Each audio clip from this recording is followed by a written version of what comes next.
ஆனால் ஒரு சமூக கொடுமை, அல்லாஹ் நம்முடைய மார்க்கமும் கடுமையாக வெறுக்கக்கூடிய ஒரு பாவம் ஆபாச படங்கள் பார்ப்பது. இன்றைக்கு கொஞ்ச நஞ்சமல்ல, மலிஞ்சு போய்விட்டது. 25 ரூபாய் ஏர்டெல் கார்டை போட்டு வீட்டுக்குள்ள இருந்துட்டு 4-5 படத்தை எடுத்து என்ன செய்யறான், டவுன்லோட் பண்ணி ஆபாச படம் பார்க்கிறார்கள். ஒரு ரோட்டுல 20 வீடு இருக்குன்னு சொன்னா 19 வீட்டுல இப்படி கொடூரம் நடக்குது.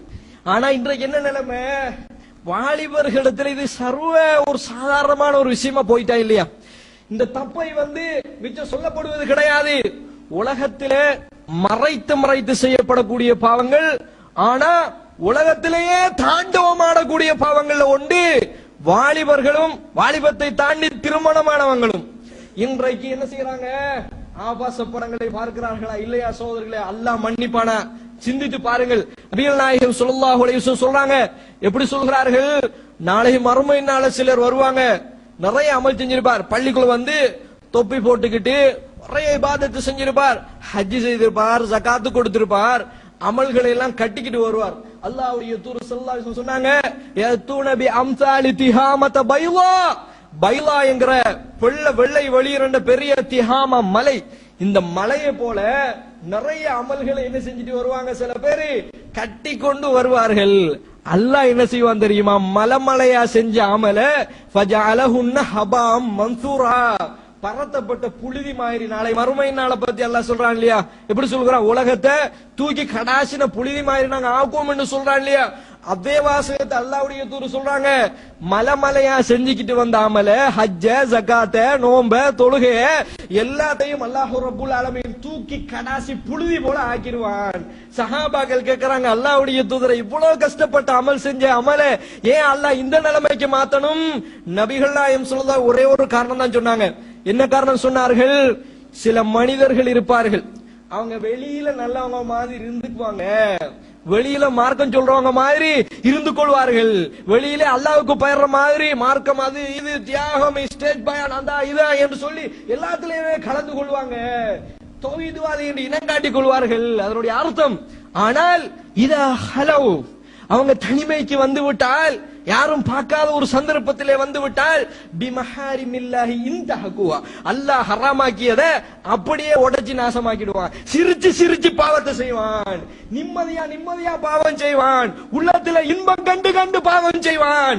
அந்த மாதிரியான மனிதர்களுடைய அமலை அல்லாஹ் ரப்புல் ஆலமீன் நாளை மறுமை நாள தூக்கி கடாசி உடைச்சு தூக்கி எறிஞ்சிடுவான் என்று நபிகள் நாயகம் ஸல்லல்லாஹு அலைஹி வஸல்லம் சொன்ன பாவத்தை இன்றைக்கு நிறைய சகோதரர்கள் செய்து கொண்டிருக்கிறார்கள். அன்புள்ள சகோதரர்களே, சொந்த மனைவியை கட்டியவர்கள் கூட இன்னொருத்தருடைய காம லீலைகளை கொடூரங்களை பார்க்கக்கூடிய கலாச்சாரம் சமூகத்தில் இருக்கா இல்லையா?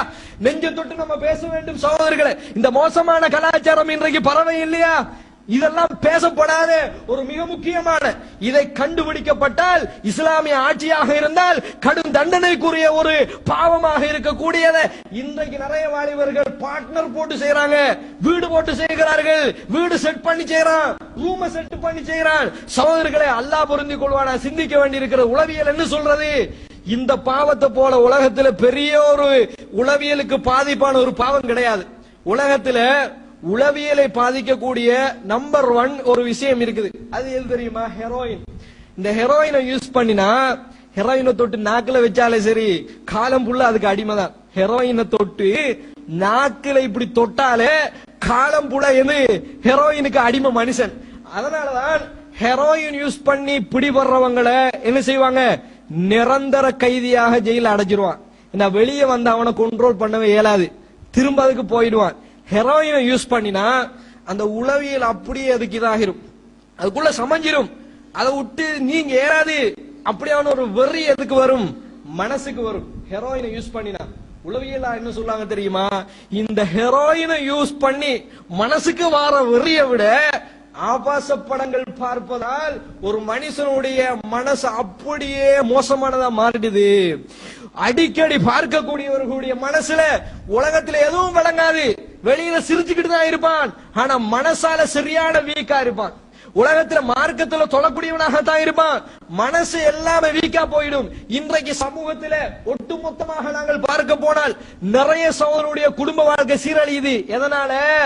இப்படி மோசமான விஷயத்தை பார்த்து பார்த்து இருப்பதனால் மனைவியோடு சரியாக என்ன செய்ய முடியல, பூரணமான இன்பத்தை காண முடியவில்லை. இதனால நிறைய குடும்பங்கள் சீரழிந்து கொண்டிருக்கிறது. 20 வயசுக்கு வரக்கூடிய வாலிபன் என்ன செய்யறான், எல்லா ஆசையும் முடிச்சு விடுகிறான். 19 வயசு 18 வயசுக்கு வரக்கூடியவர்கள் எல்லாம் இதுல என்ன செய்யறாங்க, 100 அடிச்சிடுறாங்க, செஞ்சரி அடிச்சு விடுகிறார்கள். அந்த அளவுக்கு எல்லா அழகா நபி அல்லாஹ் என்ன சொல்கிறார்கள், தையிபாத், உங்களுக்கு இருக்கக்கூடிய உணர்வுகள், உங்களுக்கு இருக்கக்கூடிய பெண்ணின் பக்கம் இருக்கக்கூடிய ஆர்வம் இருக்கு இல்லையா, அத ரசூலுல்லாஹ் எப்படி சொல்றாங்க தெரியுமா, தையிபாத்ங்கறாங்க. தையிபாத்னா என்ன, பரிசுத்தமான எண்ணங்கள். அதை ஹலாலாக உன்னுடைய மனைவியிலே நீ செலுத்தினால் காலம் புல்லாகும், மரணிக்கிற வரைக்கும் இன்பமாக வாழுவாய். அதை ஹராமான வழியிலே செலவழிச்சால் மனசு நிம்மதியாக இருக்காது என்று சொல்லக்கூடிய பாவத்தை இன்றைக்கு நிறைய வாலிபர்கள் செய்து கொண்டிருக்கிறார்கள். சகோதரர்களே, அல்லாஹ்வை பயந்து கொள்ளுங்க. தனிமையிலே இருக்கும் பொழுது மரணம் அந்த எங்கப்பா ஓடுறது பார்த்துக்கிட்டு இருக்கும் பொழுது ஓஃப் பண்றதுக்கு அல்லாஹ் உன்னுடைய விரலை மடக்கிட்டா, பார்த்து கொண்டிருக்கும் பொழுது ஓஃப் பண்றதுக்கு அல்லாஹ் உன்னுடைய விரலை மடக்கி விட்டா என்ன செய்வாய், மரணிக்கும் பொழுதும் கேவலம், சமூகத்திலேயும் கேவலமான நிலைமை வந்து வரும். அல்லாஹ்வை ஒரு மூமினாக இருந்தா அவனோட ஒட்டி பிறந்த புறவியாக வெட்க உணர்வு இருக்க வேண்டும். வெளியில மட்டும் வெட்க உணர்வு அல்ல, தனிமையிலும் வெட்க உணர்வு இருக்க வேண்டும். அதிகம் வெட்கத்தை காட்டுவதற்கு தகுதியானவன் மனிதர்களை விட அல்லாஹு ஜல்ல ஷானஹு தஆலா. வல்லாஹு ஹக்கு அய்யுஸ்தஹியா மின்ஹு. அல்லாஹ் ஒருத்தனிடத்திலே அதிகமான வெட்கத்தோடு நடந்து கொள். தனிமையிலே உன்னை பார்த்து பராமரித்தனுடைய மனசிலே இருக்கக்கூடிய ஒரு உசும்புதலையும் பார்த்து கொண்டிருக்கிறானே, அந்த அல்லாஹ்வை பார்த்து வெட்கப்படக்கூடிய வாலிபர்களாக, மார்க்கத்திற்காக தியாகம் செய்யக்கூடிய வாலிபர்களாக நாங்கள் மாற வேண்டும். சகோதரர்களே, சொல்லப்பட்ட விடயங்களில் எனக்கும் உங்களுக்கும் படிப்பினை இருக்கிறது. அல்லாஹு ஜல்ல ஷானஹு தஆலா நாளை மறுமை நாளில் கூட்டம் பட்டாளத்தோடு சுவர்க்கத்திலே சென்று சேரக்கூடியவர்களாக உலகத்திலே வாழ்ந்து மரணிப்பதற்கு முன்னால் பாவங்களுக்கான தௌபாவை அல்லாஹ்விடத்தில் பெற்று தியாகம் செய்து மரணிக்கக்கூடியவர்களாக அல்லாஹு ஜல்ல ஷானஹு தஆலா என்னையும் உங்களையும் ஆக்கியருள்வானாக. வ ஆஹிரு தஅவானா அனில் ஹம்துலில்லாஹி ரப்பில்